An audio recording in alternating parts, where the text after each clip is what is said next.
आप भारतीय इतिहास के एक ऐसे व्यक्ति हैं जिन्होंने देश हित के लिए अंतिम सांस तक लड़ाई लड़ी। आप आजादी के आंदोलन के एक ऐसे नेता थे जिन्होंने अहिंसा के मार्ग पर चलते हुए अंग्रेजी शासकों के नाक में दम कर दिया था। आपके सत्य और अहिंसा की विचारधारा से मार्टिन लूथर किंग और नेल्सन मंडेला भी काफी प्रभावित थे। आपने अफ्रीका में भी लगातार 21 वर्षों तक अन्याय और नस्ल भेद के खिलाफ अहिंसक रूप से संघर्ष किया, जो अंग्रेजों को अफ्रीका में ही नहीं बल्कि भारत में भी महंगा पड़ा। जीवन पर्यंत आपके त्याग और तपस्या के कारण ही पूरा विश्व आपको राष्ट्रपिता के नाम से भी संबोधित करता है। आइए देखते हैं महात्मा गांधी के इस जयंती पर गांधी जी से प्रेरित बजरंग मुनि के विचार।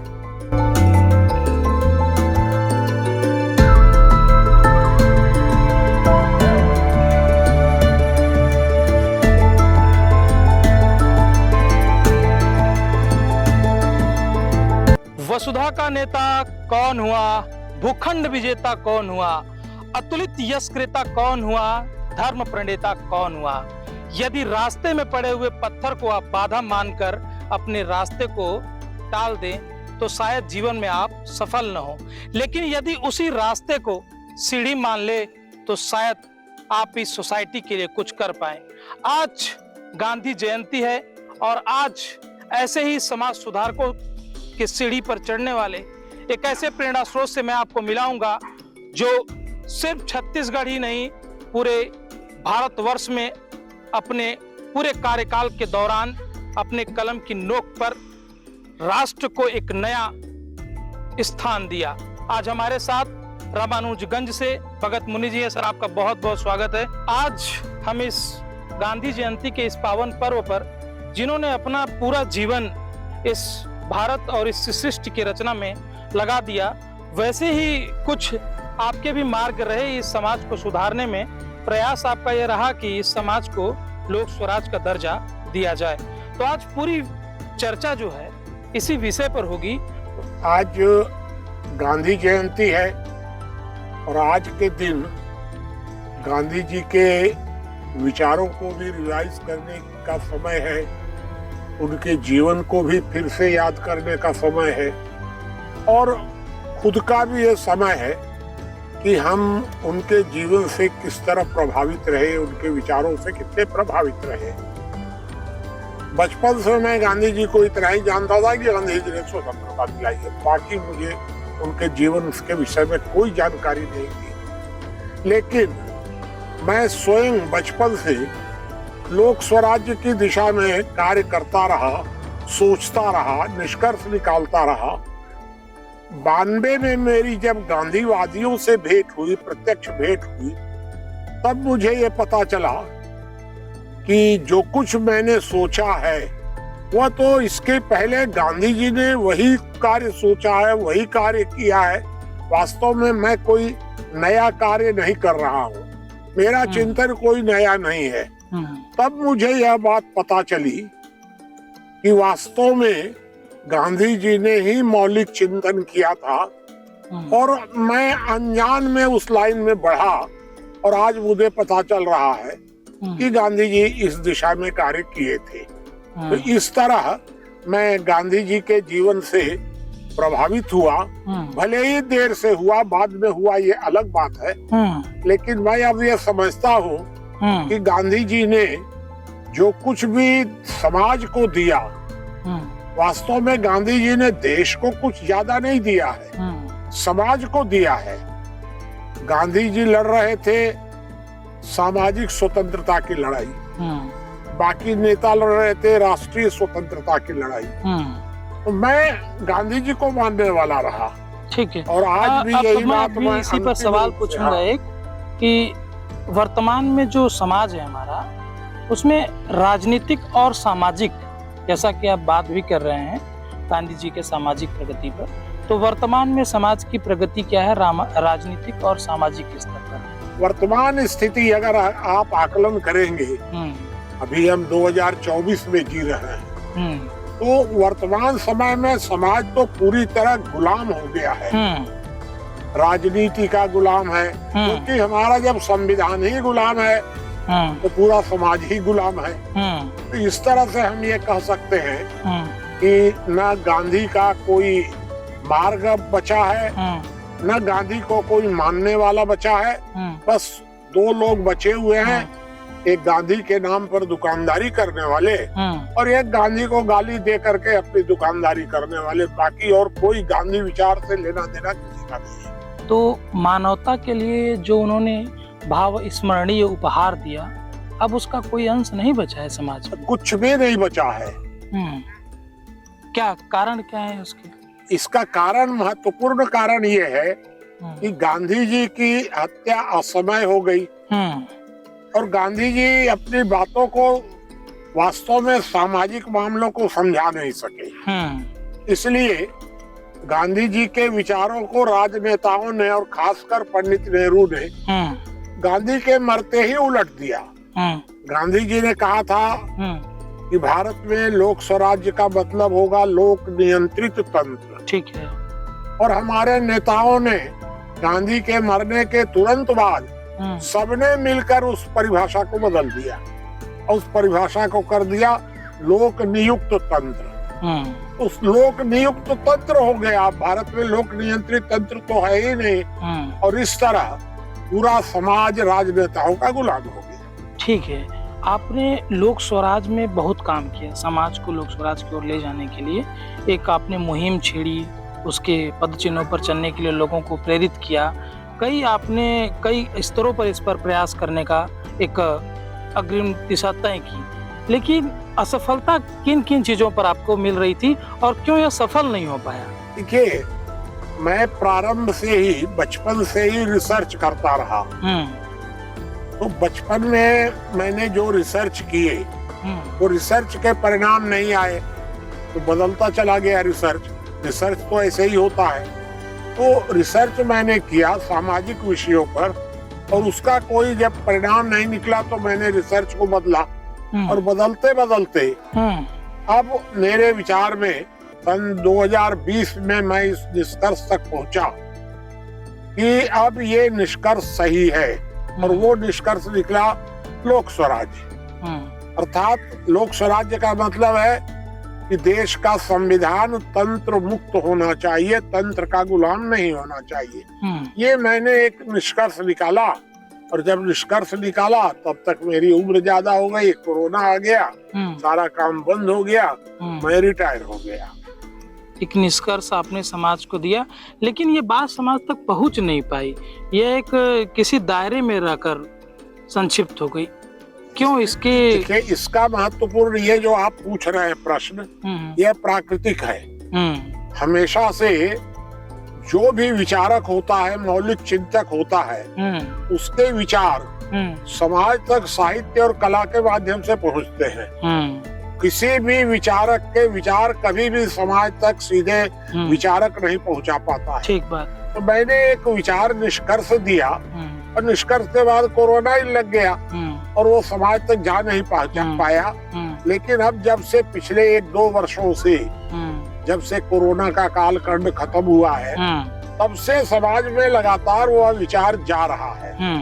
लगातार देश के साहित्यकार, कलाकार या आप भी अगर प्रश्न कर रहे हैं तो प्रश्न का मतलब यही है कि वह विचार कहीं से आपने सुना होगा। चलिए, ठीक कुल मिला करके कि मैं ये इंटरव्यू करने से पहले जरूर मुनि जी के रिसर्च को पढ़ा हूँगा। ठीक आपका इधर ही ध्यान आकर्षण है। चलिए, अब मैं आपसे एक बहुत इम्पोर्टेंट, क्योंकि आज गांधी जी की जयंती है और चाहे केंद्र की सरकार हो, चाहे राज्य की सरकार हो, चाहे एक छोटा सा पंचायत का सदस्य हो, हर कोई इस जयंती को मनाता है और वह इस दिन बहुत ही सकारात्मक विचार के साथ सोसाइटी को एक मंत्र देना चाहता है। तो मैं वो 5 मंत्र जानना चाहता हूँ आपसे, जो कि आप गांधी जयंती पर लोगों को दे कि नहीं, अभी भी इस रास्ते पर चल के बदला जा सकता है सोसाइटी को। देखिए, उसमें 5 जो मंत्र हैं मेरे विचार से जी, उसमें सबसे अधिक महत्वपूर्ण है लोक स्वराज्य। ओके। अगर लोक स्वराज्य नहीं है तो कुछ नहीं है, लेकिन सिर्फ लोक स्वराज्य अगर हमने दे दिया तो वो पर्याप्त नहीं है, अपर्याप्त है। लोक स्वराज्य के साथ समाज को अपराध नियंत्रण की गारंटी चाहिए। यह अपराध नियंत्रण की गारंटी केवल राज्य दे सकता है, समाज तो दे नहीं सकता है, क्योंकि राज्य ही अपराध रोक सकता है। ये दूसरी गारंटी आवश्यक है लोक स्वराज्य के साथ। लेकिन अगर हमने लोक स्वराज्य भी दे दिया, अपराध नियंत्रण भी दे दिया, तो प्रश्न खड़ा होता है कि पूरी दुनिया में, भारत में ही नहीं, सब जगह बुद्धिजीवियों द्वारा निरंतर श्रम शोषण के नए नए तरीके खोजे जा रहे हैं। ठीक बात। इस पर भी मैंने बहुत सोचा। तो श्रम शोषण को रोकने के लिए क्या वर्तमान में क्या दिख रहा है? आर्थिक असमानता लगातार बढ़ रही है। ठीक बात। तो आर्थिक असमानता को रोकने का भी कोई न कोई संवैधानिक प्रयत्न होना चाहिए। क्या प्रयत्न होना चाहिए ये अलग विषय है, लेकिन कोई न कोई प्रयत्न होना चाहिए। फिर चौथी बात यह है कि श्रम सम्मान, वर्तमान समय में श्रम को सब लोग दबा कर रखना चाहते हैं। ठीक बात। श्रम शोषण ही महत्वपूर्ण हो गया है। तो श्रम का सम्मान, श्रम का महत्व बढ़ना चाहिए, ये चौथी बात है। और पांचवी बात ये है महत्वपूर्ण कि कॉमन सिविल कोड होना चाहिए। सिविल कोड में कहीं भी धर्म की, जाति की या लिंग की, गरीब अमीर की कोई भूमिका नहीं होना चाहिए। व्यक्ति एक इकाई होना चाहिए, धर्म जाति लिंग नहीं। और ये पांचों बातें वर्तमान समय में राजनेता इसको सुनना भी पसंद नहीं करता है, क्योंकि उनको तो गांधी के नाम की दुकानदारी करनी है, सुनना ही नहीं चाहता है। लेकिन समाज सुनेगा, क्योंकि जब से हम लोगों ने ये धीरे धीरे शुरू किया है 1-2 साल से, तो समाज सुन रहा है, ये हम देख रहे हैं। लेकिन राजनेताओं के रास्ते तो नहीं सुना जा सकता, वरना आप राजनीति छोड़ते ही क्यों? जी ठीक बात है, बिल्कुल। बल्कि समाज से राजनीति में बुराइयां नहीं गई हैं। अपराधीकरण कोई समाज से राजनीति में नहीं गया है, भ्रष्टाचार समाज से नहीं गया है। राजनीति से समाज में भ्रष्टाचार भी आया है, अपराधीकरण भी आया है, सारा जो कुछ भी आया है। मैंने तो बचपन से ये सब देखा है, खुद देखा है कि किस प्रकार से समाज क्या था और राजनीतिज्ञों का कैसा आचरण हुआ। मैं तो राजनीति में भी रहा लंबे समय तक। मैं ये पूरी तरह अच्छी तरह गारंटी से कह सकता हूँ कि राजनीति की बुराइयां समाज में घुसी हैं। जब तक हमने इन जिन 5 बिंदुओं पर अभी ध्यान केंद्रित किया कि अगर इन 5 बिंदुओं पर अमल किया जाए तो जरूर परिवर्तन देखने को मिल सकता है। लेकिन आपकी किताब है एक निवेदन, ठीक है, अगर उसको पढ़े तो आप कहते हैं कि संविधान ही सिस्टमैटिक नहीं है, तो और ये 5 बिंदु संविधान पर ही जाके केंद्रित हो जाते हैं, तो कैसे समझा जाए इसको? नहीं, ये बात तो बिल्कुल सही है, क्योंकि जो संविधान पहले बना था, उस संविधान को बनाने वाली जो कमेटी थी, वही कमेटी राजनेताओं की थी। कोई उसमें संविधान का कोई सामाजिक आदमी तो था नहीं, समाज से चुने भी नहीं गए थे।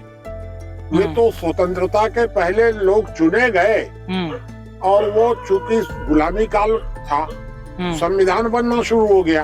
तो राजनेताओं की बुरी नीयत के कारण संविधान में एक प्रावधान डाल दिया गया कि राजनीतिज्ञ अर्थात पार्लियामेंट जब चाहे तब संविधान में संशोधन कर सकती है। ठीक। तो वो तंत्र को वो अधिकार दे दिया गया कि तुम मालिक हो, मैनेजर नहीं। क्योंकि दिक्कत ये आई कि लोकतंत्र में लोक को कस्टोडियन मान लिया गया। ठीक। लोग जब होना चाहिए था कस्टोडियन, लेकिन इन लोगों ने संविधान में बना दिया तंत्र को कस्टोडियन, लोक को नाबालिग।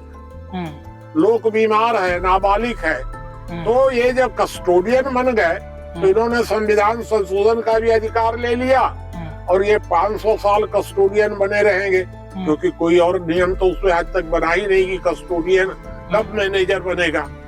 ये सबसे बड़ा घपला यही हुआ कि उन लोगों ने अपने को कस्टोडियन घोषित कर दिया। आज भी कस्टोडियन बने हुए हैं, भविष्य में 200-400 साल तक वो कस्टोडियन ही रहे। कि समाज शास्त्र बड़ा या समाज विज्ञान बड़ा? नहीं, समाज शास्त्र तो समाज विज्ञान महत्वपूर्ण है। समाज विज्ञान जो होता है वह रिसर्च करता है, रिसर्च के बाद वह निष्कर्ष निकालता है, और वह निष्कर्ष जब समाज को मान्य होता है तो समाज शास्त्र बनता है।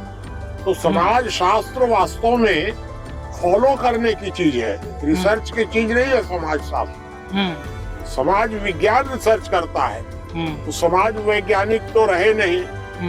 ये तो भारत का पहले काम था, भारत गुलाम हो गया तो समाज विज्ञान का काम ही बंद हो गया दुनिया में।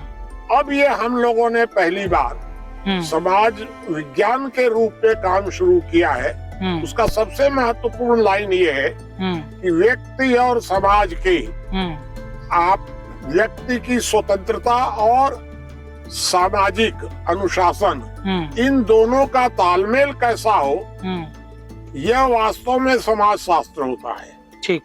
और समाज शास्त्र बनता है समाज विज्ञान के निष्कर्षों के आधार पर। ठीक है। तो हम लोग केवल एक मुद्दे पर विचार कर रहे हैं वर्तमान समय में कि व्यक्ति की स्वतंत्रता और सामाजिक नियंत्रण इन दोनों का तालमेल कैसा है और कैसा होना चाहिए, यही कार्य हम लोग अभी समाज विज्ञान के अंतर्गत कर रहे हैं। ठीक है।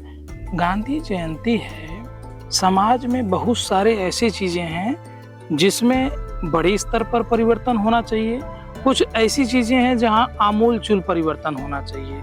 लेकिन वैश्विक परिवेश में जब इन सारी चीजों को हम देखते हैं तो ऐसा लगता है कि सबका एक केंद्रित जगह राजतंत्र है, शायद सारी चीजें वहीं से निकलती हैं। तो ऐसे में सोसाइटी को एक सामाजिक व्यक्ति कैसे परिवर्तित कर सकता है? हो सकता है आप सक्षम रहे होंगे उस समय, या हो सकता है आपको बैकड्रॉप कोई सपोर्ट कर रहा हो, तो आप आज इतने बड़े स्तर पर रिसर्च कर पाए। अगर कोई सामान्य व्यक्ति है, उसको ये सारे चीजें नहीं मिल पा रही हैं, वह कैसे ये परिवर्तन कर पाएगा सोसाइटी में? नहीं, आप ये सोचिए कि एक शंकराचार्य हुए थे जिनके पास न पैसा था, न सत्ता थी, न समाज में कोई पहुंच थी, लेकिन शंकराचार्य ने अपनी तर्क शक्ति के आधार पर बौद्ध धर्म को बाहर भगा दिया, और वो भी बहुत छोटी उम्र में ही। ठीक बात। बाद में तो जिए ही नहीं। तो मैं तो अभी तक इतना रिसर्च कर चुका और निष्कर्ष निकाल चुका, तो मुझे इस तरह अपने ऊपर ऐसा अविश्वास क्यों होना चाहिए कि समाज में बदलाव नहीं हो सकता है? नहीं, मैं आपकी बात नहीं कर रहा हूँ, मैं वर्तमान वैश्विक परिवेश की बात किया कि यदि अभी कोई व्यक्ति, कोई युवा करना चाहे, क्योंकि बहुत सारी ऐसी चीजें जहाँ परिवर्तन की जरूरत है, आप खुद संविधान पे कह रहे हैं, कानून व्यवस्था की सारी चीजों पर कर रहे हैं, तो ऐसे में यदि कोई सामान्य व्यक्ति इस रास्ते पर जाना चाहता है तो वो किन मार्गों का दर्शन करे, जो किधर बढ़े? नहीं, वो सिर्फ एक ही मार्ग है जी, कि अपनी तर्क शक्ति को जागृत करना पड़ेगा। वास्तविक सबसे बड़ी गलती ये हुई है कि हर धूर्त यह चाहता है कि समाज के आम लोग शरीफ बने रहें, भावना प्रधान रहें। हर धूर्त चाहता है। हर धर्मगुरु भी यही प्रवचन देता है, हर राजनेता भी यही प्रवचन देता है कि शराफत सबसे ऊपर है। हम लोगों को ये एक संदेश दे रहे हैं कि शराफत छोड़ो, समझदारी से काम लो। अगर तुम शरीफ बने रहोगे तो समाज में धूर्त कभी नहीं समाप्त होंगे। इसलिए हम लोग समझदारी का संदेश दे रहे हैं, और धीरे धीरे भाई ये माने गुरु नानक वगैरह या गोविंद सिंह जी वगैरह 5 लोगों को ही तो संदेश दिए थे, और 5 लोगों को लेकर के इतना बड़ा बदलाव हो गया। तो हमारे साथ तो 30-40 लोग हैं। तो अब वर्तमान समय में हम तो पूरी तरह संतुष्ट हैं कि ये दुनिया में बदलाव होगा। ये कहीं कोई इस बदलाव के दौर में, समाज के परिवर्तन में समझदारी में जेल जाना कितना उचित है? नहीं, जेल जाने की जरूरत ही नहीं है। समझदारी तो विचार है। जाना तो आप भी नहीं चाह रहे थे, लेकिन आप गए। नहीं, हम गए उस समय हम गए क्योंकि हम किसी निष्कर्ष तक नहीं पहुँचे थे। ठीक बात। लेकिन जेल जाना इसलिए जरूरी नहीं है कि भारत में लोकतंत्र आधा तो है अभी। मतलब भारत में संविधान तो गुलाम है, लेकिन मौलिक अधिकार सुरक्षित हैं। तो अगर हमको कोई अन्याय पूर्वक डालेगा तो न्यायालय है अभी। इसलिए और हमको न्यायालय ने छोड़ा भी फिर। तो इसलिए मैं ये कह सकता हूँ कि जेल जाना तब तक आवश्यक नहीं है जब तक आप कोई क्रिया नहीं करते हैं। अगर आप विचार दे रहे हैं तो कोई आपको जेल में नहीं डालेगा, कोई खतरा नहीं है किसी भी तरह का। लोक स्वराज का ज्ञान प्राप्त करने अरविंद केजरीवाल भी आपके पास दिल्ली पहुंचे हुए थे, जेल वह भी गए, तो कोई क्रिया किए थे या गांधी के विचारों पर, जैसा वो कहते भी हैं लोक स्वराज चाहता हूं, तो ज्ञान प्राप्ति के तो पहले उपदेशक आप ही रहे। भाई देखिए, अरविंद केजरीवाल ने धोखा दिया हम लोगों को भी और अन्ना हजारे को भी। दोनों को उन्होंने धोखा दिया। पहले से तो पता नहीं था कि अरविंद केजरीवाल धोखा देंगे, ठीक बात, लेकिन अन्ना हजारे धोखा खा गए, मैं बच गया। अच्छा। तो इसलिए अन्ना हजारे का विचार पूरी तरह समाप्त हो गया, शून्य हो गए। अब अन्ना हजारे को कोई नहीं पूछने वाला है। आज मैं भी जिंदा हुई धोखा के बाद भी, कि अरविंद केजरीवाल ने धोखा दिया और मैं बच गया। तो इसलिए धोखा तो कोई भी दे सकता है, इस बारे में तो कुछ कहा नहीं जा सकता है, कोई किसी के बारे में गारंटी तो है नहीं। मैं ये जानना चाह रहा था कि उनके जेल जाने की जो क्रिया हुई वो सकारात्मक। नहीं, जेल इसलिए गए कि उन्होंने भ्रष्टाचार किया। मानते हैं आप? बिल्कुल 100% मैं जानता हूँ, मानता ही नहीं हूँ। जानता हूँ कि उन्होंने भ्रष्टाचार किया, और दूसरी बात यह जानता हूँ कि मुख्यमंत्री ने भ्रष्टाचार किया, मंत्रिमंडल ने भ्रष्टाचार किया, पार्टी ने भ्रष्टाचार किया, अरविंद और मनीष ने नहीं किया। मतलब अरविंद और मनीष उस सारे पैसे में से एक पैसा भी घर लेकर के नहीं गए, सारा उन्होंने पार्टी में लगा दिया। मतलब अरविंद केजरीवाल गांधी के विचारों पर चल नहीं रहे थे।